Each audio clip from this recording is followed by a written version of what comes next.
निराशा का पहर खत्म हुआ, अब तो उम्मीद सी मचलने लगी है। निराशा का पहर खत्म हुआ, अब तो उम्मीद सी मचलने लगी है। पराजय भी घिस घिस के अब तो विजय में बदलने लगी है। बहुत ही आदर और मान के योग इंडियन नेशनल लोकदल पार्टी के प्रधान महासचिव, हरियाणा प्रदेश के भावी मुख्यमंत्री, इलाहाबाद से विधायक भाई अभय सिंह चौटाला जी, पार्टी के प्रदेश इकाई के अध्यक्ष बड़े भाई नफे सिंह जी राठी, राष्ट्रीय उपाध्यक्ष भारती जी, पार्टी के संगठन के सचिव पूर्व में मंत्री रहे श्याम सिंह राणा जी,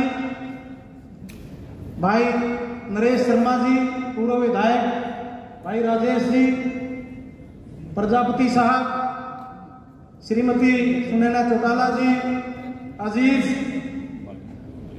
अर्जुन चौटाला जी, RS चौधरी जी, हमारी महिला शाखा की प्रदेश अध्यक्षा सुमित्रा जी, पार्टी के मंच पर विराजमान सभी जिला अध्यक्ष, सामने बैठे पार्टी के राष्ट्रीय प्रदेश हल्का स्तर के तमाम पदाधिकारी साथियों, सर्वप्रथम तो मैं आप सबका आभार व्यक्त करता हूं, अभिनंदन व्यक्त करता हूं कि आप इतने जोश खरोश के साथ मीटिंग में पहुंचे, पार्टी को मजबूत करने का काम किया, भाई साहब का हौसला बढ़ाने का काम किया।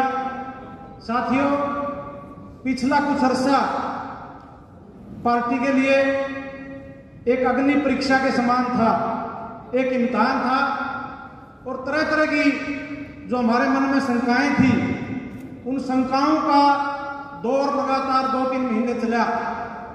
हम कैडर के अंदर, वर्करों के अंदर जब भी जाते थे, भाई साहब भेजते थे, तो एक शंका व्यक्त करते थे कि भाई पंजाब में आप आ गई तो हमारा नुकसान होगा, इस बात का हरियाणा प्रदेश में इंडियन नेशनल लोकदल पार्टी को नुकसान होगा। तो जैसा आप सारे साथी जानते हैं, आप आई और बहुत ज्यादा बहुमत से आई। दूसरी बात, जो शंका थी हमारे कार्यकर्ताओं के मन में, लोगों के मन में भी थी, अब कांग्रेस पार्टी की चौधर भूपेंद्र सिंह हुड्डा को मिल गई, फिर भी इंडियन नेशनल लोकदल पार्टी का नुकसान होगा। तीसरी बात, जब फैसला आया चौधरी ओम प्रकाश चौटाला को सजा हुई, जब भी लोगों में ये चर्चा थी कब इंडियन नेशनल लोकदल पार्टी का क्या होगा, अभय सिंह चौटाला कैसे इस पार्टी को संभालेंगे।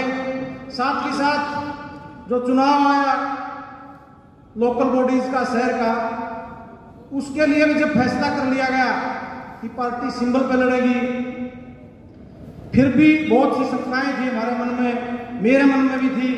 लेकिन जैसे ही भाई साहब से मिला, हमारे सीनियर साथी इनसे मिला, तो इन्होंने जो बातें समझाई, सारी शंका निकल गई और साफ ये दिखाई देने लगा कि इस चुनाव को लड़ने में हमारे को फायदा है, कहीं नुकसान की कोई नौबत नहीं है।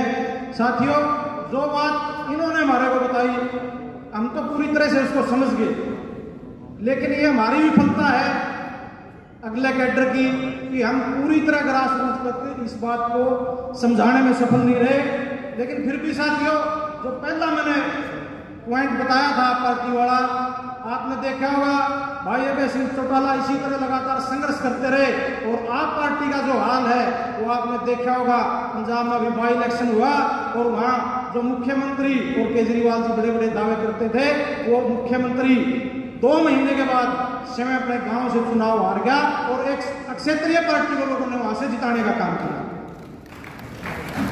हमारे निकाय के चुनाव में भी सिंबल पर लड़े हर जगह, लेकिन सिर्फ एक इस्माइलाबाद में एक छोटी सी वो है नगर पालिका 8.5-9 हज़ार की, उसके सिवा कहीं उनका कोई कैंडिडेट नहीं जीता, तो वो बैकफुट पर चले गए, वो चर्चा भी खत्म हो गई। दूसरी बात थी चौधर वाली, अगर हुड्डा साहब को चौधर मिल जाएगी, भाई साहब ने निर्णय लिया, प्रदेश अध्यक्ष ने, राणा साहब ने, भारती जी ने भी हम सिंबल पर लड़ेंगे। कांग्रेस पार्टी सिंबल पर लड़ने से तो पहले दिन बात की, लेकिन नीचे नीचे ही फैसला कर लिया कि अपने कैंडिडेट लड़ावांगे और उनको तन मन धन से सपोर्ट भी करने का काम करेंगे।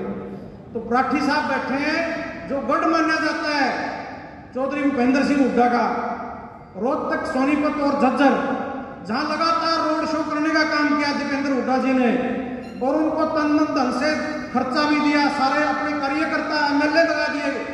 उसके बाद सब जगह पे उनके प्रत्याशी दूसरे नंबर पर नहीं, तीसरे चौथे नंबर पर आए सकते। आज जमानत भी जब्त हुई है, नरेश सिंह ताने लग रहे हैं, तो वो बैन भी लिगड़ गया और भाई अभय सिंह चौटाला ने सारा काम हमारे जैसे जो साथी हैं कार्यकर्ता उनके ऊपर छोड़ रखा था।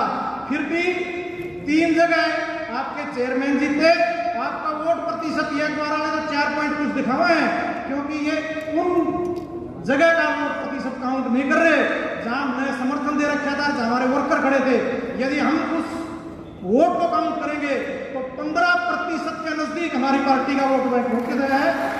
और इस निर्णय के लिए मैं पार्टी हाईकमान को बधाई देना चाहता हूं। साथियों, बहुत लंबा समय हो गया आपको बैठे हुए। चौटाला साहब की, जैसे अर्जुन जी ने बताया, अतिशीघ्र हमारे बीच में होंगे और उनके पीछे से सारे संगठन को जिस तरह भाई साहब ने संभाला उसके लिए वो बधाई के भी पात्र हैं। आगे हमारे लिए सारा रास्ता साफ है, इंडियन नेशनल लोकदल पार्टी की सरकार होगी और भाई अभय सिंह चौटाला इस प्रदेश के मुख्यमंत्री होंगे। अभी आने वाला जो भी समय है इसमें हर साल की तरह हमने ये भी निर्णय करना है कि किस जगह पे हम जो रैली का स्थान है वो मुकर्रर करेंगे। मैं भाई साहब से निवेदन भी करूंगा कि वरिष्ठ साथियों से विचार विमर्श करके उस स्थान को तय करके आप गांव-गांव जाएं। आज एक आदमी हरियाणा प्रदेश का गांव का आपसे मिलना चाहता है, आपकी बातें सुनना चाहता है और आपके साथ लग के पार्टी को मजबूत करना चाहता है। मैं धन्यवाद करना चाहूंगा कि आपने मेरे जैसे छोटे कार्यकर्ता को बोलने का मौका दिया। मैं हाईकमान का आभार व्यक्त करता हूं। और अर्जुन जी पहली बार मैंने बोलते हुए सुना है, उनको भी मैं बधाई देता हूं कि उन्होंने संगठन और प्रदेश के तमाम मुद्दों को छूने का काम किया है और बहुत ही बढ़िया बोले हैं। आप सब साथियों का बहुत बहुत आभार, धन्यवाद। जय हिंद, जय इंडियन नेशनल लोकदल।